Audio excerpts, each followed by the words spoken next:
Hi guys, it's Erica here from Driven Fitness and I'm live finally. I'm sorry, it's about 12:30 right now and I know I promised to be here on noon to talk about dog walking and its effectiveness as exercise. But I actually got stuck on another webinar. One of my goals in 2017 is to offer more online programs for people out there on Facebook or in other social media, in the social media world who aren't able to join me on a regular basis live at my studio. So I was actually on a webinar learning how to do that, how to offer more online programs. So that's why I'm late. I apologize, but we're ready to go. Hey, Brandy.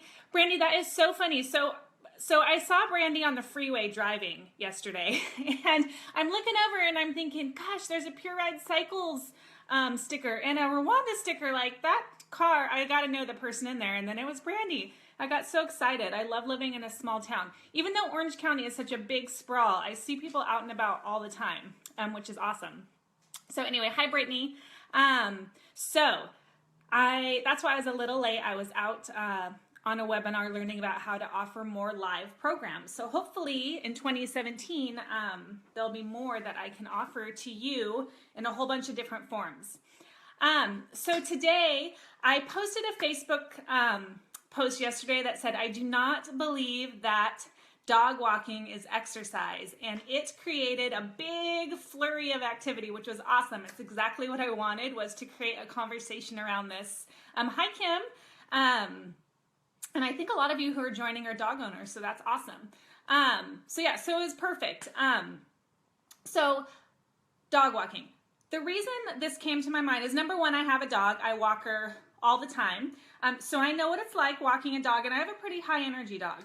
And second, I get clients all the time who come into me during our first consultation and I say, well, what are you doing right now for exercise? And a lot of times they're like, well, I walk my dog. So I wanted to talk a little bit more about this because it's a great way to be active and healthy, but it's not necessarily going to be enough to help you reach the goals that you individually have for your fitness and weight loss. So hence I created this Facebook Live idea. So I divide movement, our daily movement, into three categories. Number one, activities of daily living. Number two, living a fit and healthy lifestyle. And then number three, like exercise or your workouts. So activities of daily living are number one.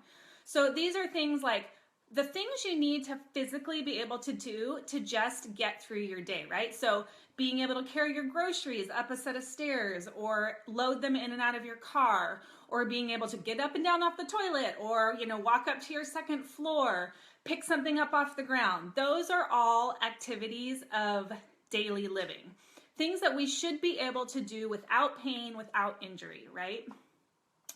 Second, we have living an active lifestyle, healthy and fit lifestyle. So, this is stuff like being able to go paddleboarding with your friends on a Saturday, or for a hike, or playing, basketball with your kids, taking your dog for a walk. I kind of qualify all of these things together, hi Heidi, as living an active and fit, healthy lifestyle. Like most people want to be able to do all of that. They want to be able to go and play football with their kids or garden on the weekends and not feel like they either are going to get injured or going to get crippled.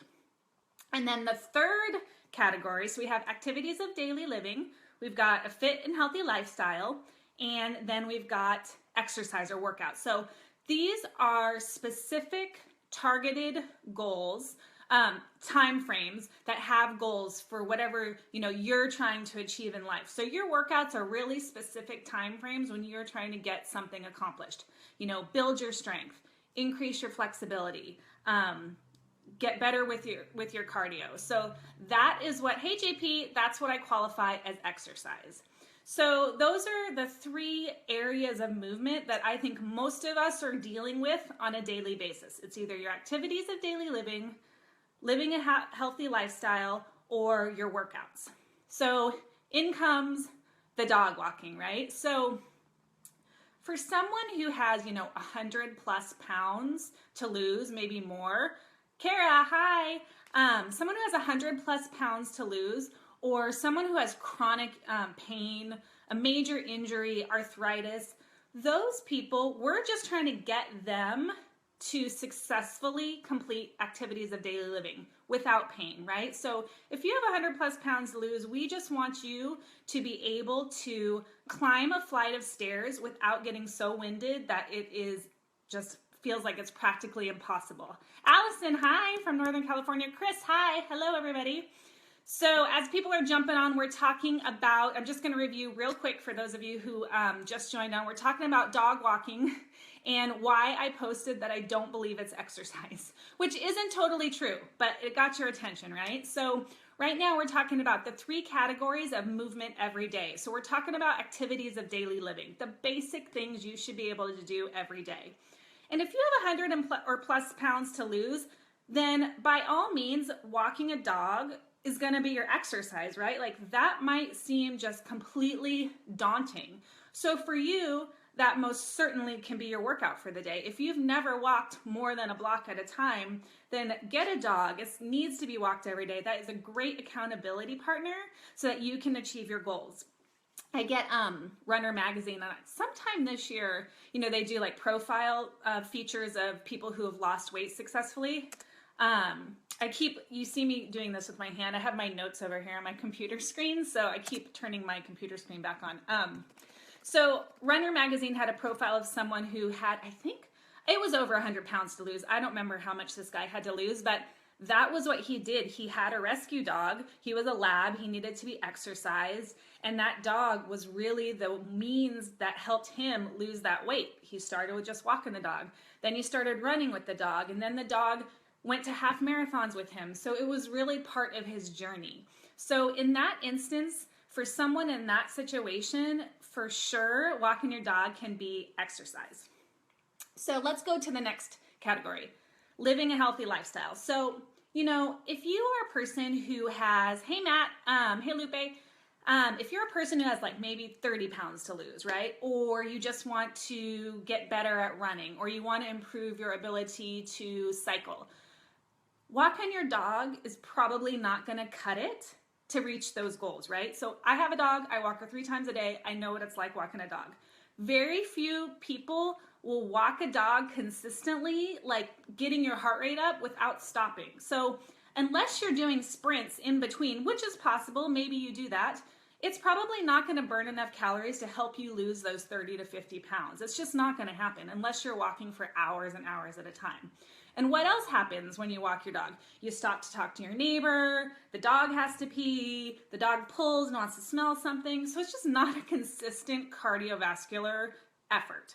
And that's why for most people, dog walking falls into that middle category for me, which is that active lifestyle. Like, it is great. Will it most likely help you reach your 10,000 steps a day? Yes. And that's going to help with your longevity. It's just going to help keep your heart and lungs and cardiovascular system healthy, for the long term. It's all part of this just being able to go out and do what you want to do, move around, and not be in pain.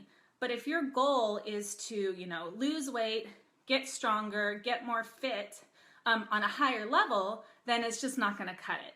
And that is where the third category comes in, which is exercise and workouts, right? So these are half an hour, whatever blocks of time it is that are specifically geared for a purpose.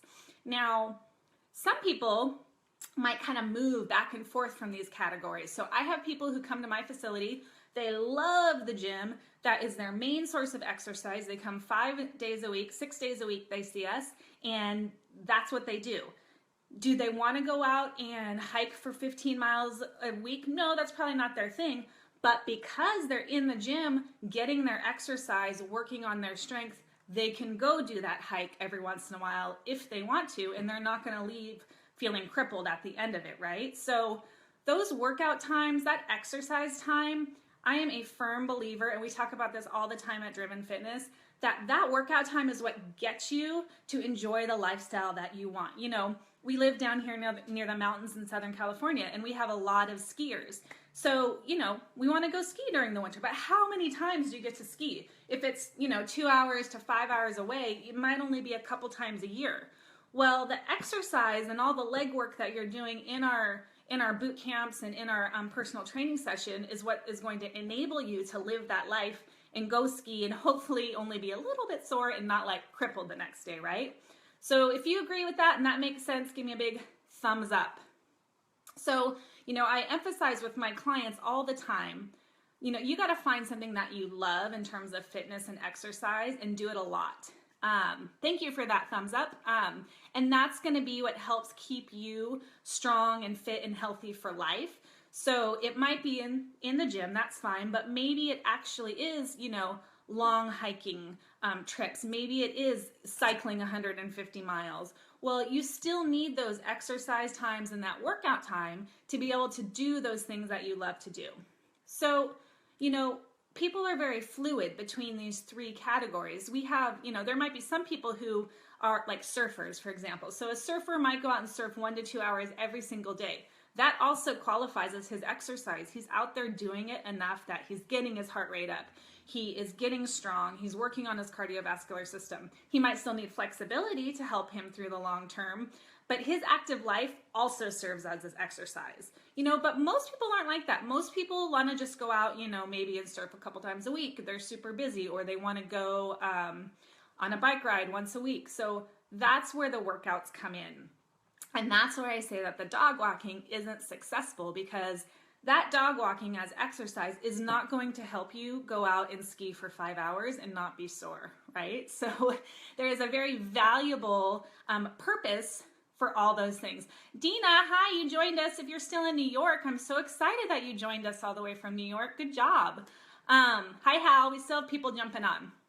So, like I said that, Donna and Dalton the dog are checking in for us. I love it. I'm sure Dalton has very important information to share about walking. So dog walking is awesome for longevity. It should be part of your everyday active lifestyle. It will help you stay just moving throughout life. But like I said, for a lot of people who want to lose weight and don't have hundreds of pounds to lose, it's just not going to be enough. Dina is in NYC, headed to the airport, listening to us while she's on her way. I love it. This Facebook Live is so great, right? My dog is scratching at the door right now because she's really upset. Sorry if you can hear that she's stuck outside. So for those of you who have dogs, please go out and walk them. And by all means, I posted a blog, I think it was this week, about the latest hike that I did up to the top of the mountains near us. It was a 5.5 hour hike. My dog was tired. I was tired. That definitely qualified as a workout for the day, right? So like I said, it can be a very fluid set of principles, right? So if you're in the very beginning, we're just trying to get you into your activities of daily living phase so that you can go to the grocery store and load your groceries into your car without getting injured, then let's start you slow with just walking.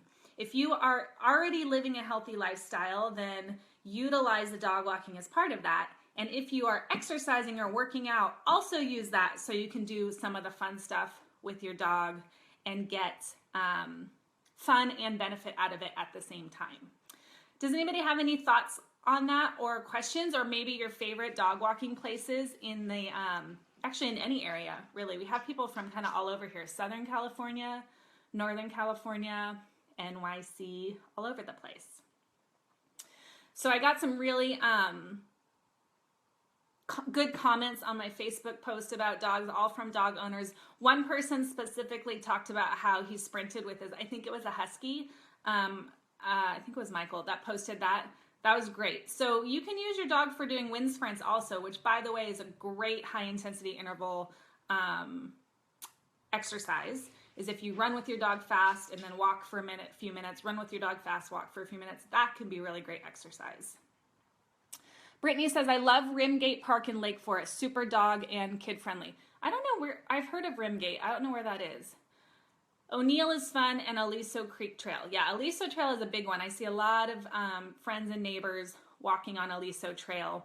And for those of you in Orange County, since we're on the subject of dogs real quick and then we'll wrap it up, there's a lot of places that don't allow dogs in Orange County, but there are a lot of trails that do. So the entire trail system that's right outside of Shady Canyon and up into like Quail Hill area until you get into Laguna Wilderness, that is a great place to take your dog.